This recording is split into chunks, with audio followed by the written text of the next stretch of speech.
Hey guys, Glitchbricks here, back for another LEGO video. Today I'm doing a video that I've been waiting to do for a very long time, and it's my own Ninjago CMF series, which if you didn't know, stands for Collectible Minifigure Series. And let's get straight into this video and take a look at some of these awesome collectible minifigures.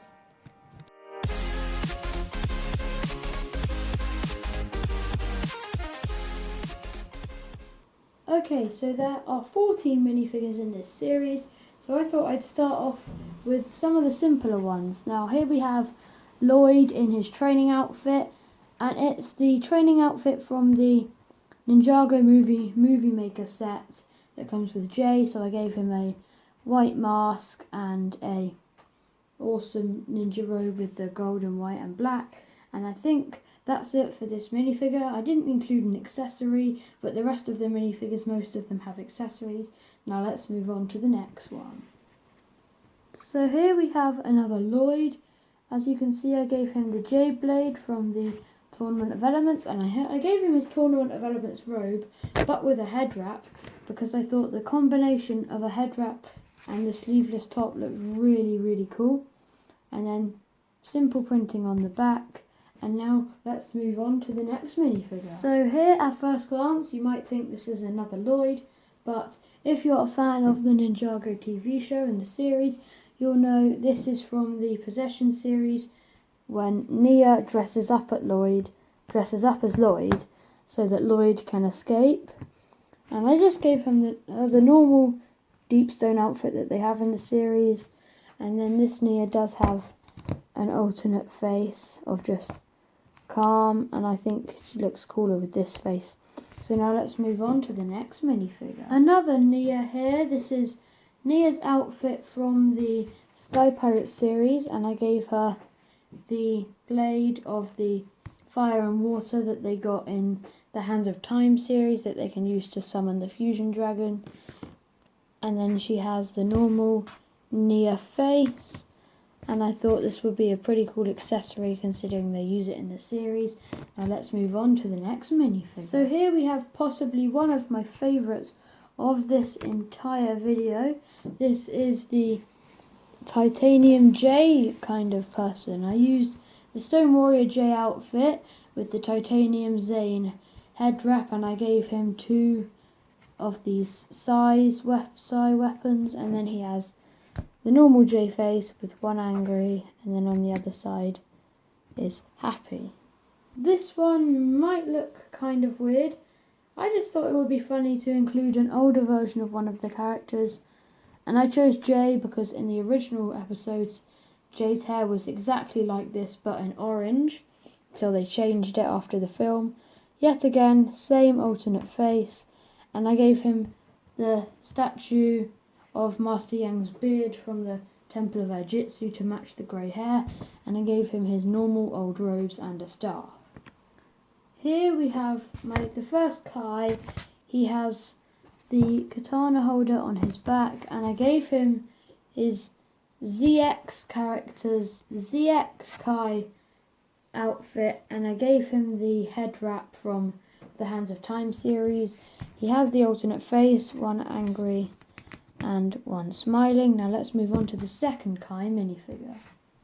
This is possibly another one of my favourites from the series.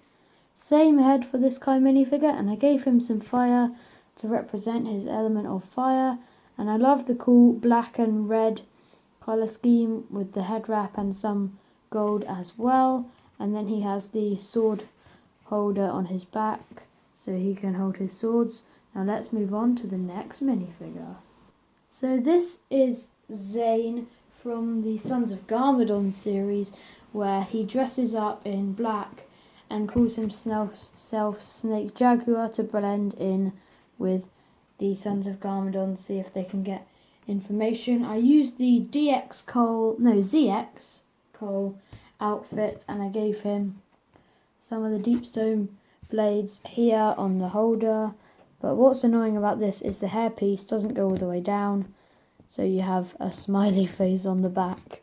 And then I gave him one of Cole's ninja scarves. And now let's move on to the other Zane minifigure. So here we have Ghost Cole. First thing I thought of when I included a ghost variant of Cole was I would have to include the Scroll of Air Jitsu, which is what turns him into the ghost. So it's a simple 3-piece build that I made. And then I gave him the hood and cape from the old Lloyd minifigure when Lloyd was a kid.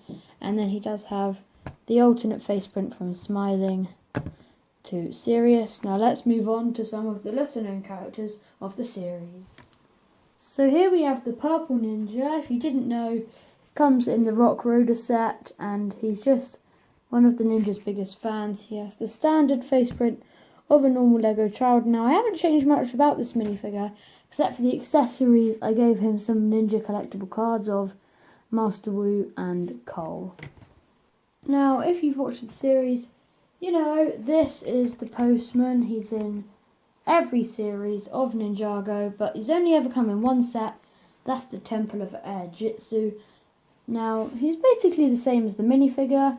I gave him a Sensei Wu hat like he does wear when he goes out cycling, and I gave him the red bike from some city sets. He still has the normal bag and he has the letter to J on the back of the bike. Now let's move on to the last minifigure in this series. So here we have Dareth. Some of you might know Dareth is, yet again, a lot of the shows he turns up in, but he only comes in one set, the Temple of Air Jitsu. I gave him the key to his dojo, just thought it would be a cool accessory, and some of you are probably wondering if you haven't seen Series 2 of Ninjago, this is the special helmet that he wears, the Helmet of Darkness, to control the Stone Army, and Dareth puts it on in the series and basically saves the ninjas' lives, and then he's wearing his normal brown ninja robes. Now let's wrap up this video. Thanks for watching Glitch Bricks. See you next week for another awesome video, and don't remember to like, subscribe and slap that notification bell so you don't miss any future content.